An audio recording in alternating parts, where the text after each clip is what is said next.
Welcome to Risky Business, a show where we get to explore new and innovative ways to understand and reduce risk. All right. Well, welcome back to Risky Business. We are having some fun these days talking about fleets, their risk, their data, and what they can do about that and steps that they can take. So Zoe and I are going to dive into some more of that again today. Hopefully, the information is helpful for everybody, and we'll get started. How's up? You ready? Yeah, no, I think we'll just kind of continue the conversation from last episode where, it's really a 3-year plan to kind of get your true return on investment with your data, right? So, year one, you've gathered the data, you've looked at your vendors, you've seen what they can provide to you. What are you truly getting? What are you missing? And how we can apply that or how that is applied to your year two strategy. So, at this point in time, let's say, you're operating as a full on, trucking operation. It's in full swing. You've got a whole year under your belt. Of course, there's going to be bumps in the road that, you're going to experience, and, specifically when it comes to safety and risk management and that kind of stuff. So, Scott, when a fleet does get these bumps in the road in regards to safety and risk management, one, how does the data speak to that and how can they correct that? And then two, the data that is being received and reporting back, how can you use that to uncover the red flags and risks so far, right? So kind of speaking to the first point that, okay, you've had these bumps in the road, you're getting the data, now what? Well, first of all, if you have a bump in the road and you have the data, you're going to know that the truck hit the bump in the road if you've got the right vendor. Well, but but no, seriously. So, I think there's standard metrics that your typical vendors will help you understand. So let's talk about telematics for a minute. When you start getting that data in, you're going to see things like your traditional speeding, number of speeding events, the areas where they were speeding, hard braking, hard cornering, that type of stuff. So you'll start to see what I would call some traditional red flags just based on the way that these vendors have always calculated the data. So in year two, I think that's what you're going to experience. And towards the beginning, the middle part of it, it's going to really just be getting your arms around understanding all of the stuff that's being currently calculated on your behalf by the vendor. Bumps in the road. There's a lot. You got to make sure that you trust but verify, right? So we'll use telematics again as an example. Drivers will disconnect the units. Units will go offline. You'll have, spotty service sometimes, and how those units recover when they're out of, whatever cell tower range that they're hitting and get back in and the data is flowing back. There's a lot of false positives. So if you have like crash reporting of sorts, sometimes, not sometimes, a lot, you're going to get something that may look like a crash, but it's not really a crash.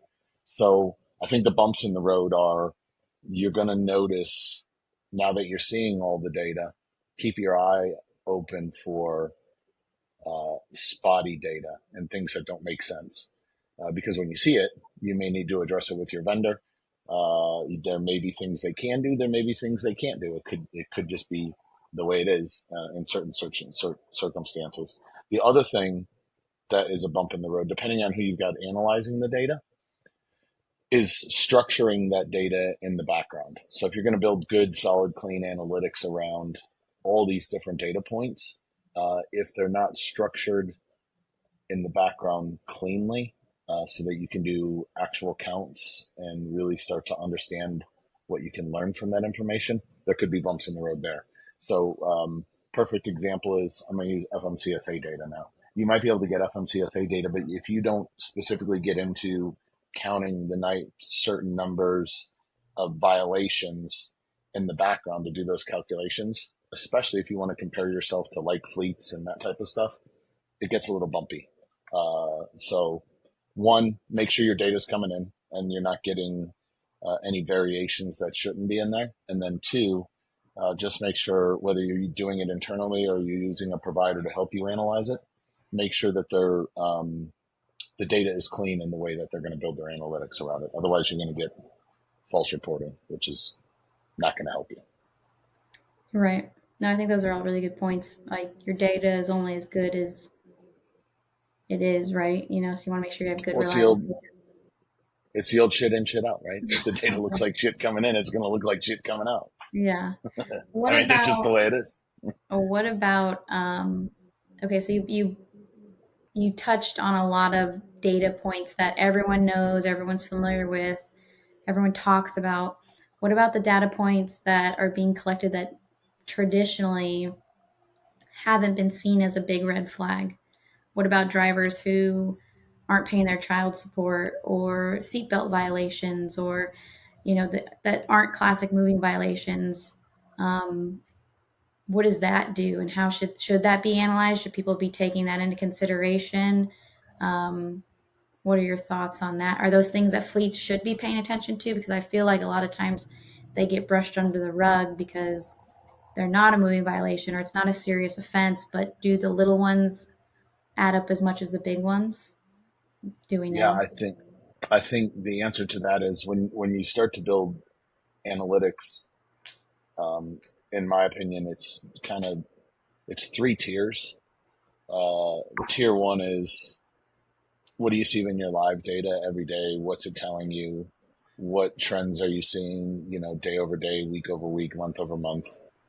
The second tier is understanding all of your data, many of the same data points that we just talked about, against your claims. So if you're having crashes and claims, how do you better understand what were the factors that are sticking out from a data perspective that contributed to those crashes and claims?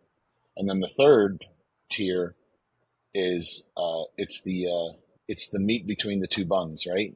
That's the good stuff. So you got your top tier, which is everything. You got your bottom tier, which is claims and activity there. And in the middle is where everything is running smoothly. And so I think when you look at those three tiers, every fleet will be different, but you'll start to see trends that maybe you never considered before. And you brought up a great example: child support payment. That stuff shows up on an MVR. Traditionally, the industry has looked away from that and said, well, that's not really a moving violation, but we don't know. In your fleet, maybe those people that had that type of a violation on their MVR had a higher propensity of crash because they were risk takers, or something like that. So you don't know. It could be something totally odd as well. It could be, people that have crosswalking tickets are the biggest risk. You just never know, but your data will tell you. So when you bounce it up those three layers, you'll start to see what the answers are, and then you can react accordingly to that. And now you can show, from an insurance perspective, you can show the insurers, listen, we tracked this data. We saw that we had certain trends, and then we adjusted accordingly. And you can see that our risk has become better, and our crash volume or claims have gone down, or what have you. That type of stuff. Right. No, I think those are all good points, and I think that's a lot to cover in year 2, right? So next time we'll be talking about year 3 and the magic kind of marker there and what can be done. So thanks for tuning in. See y'all.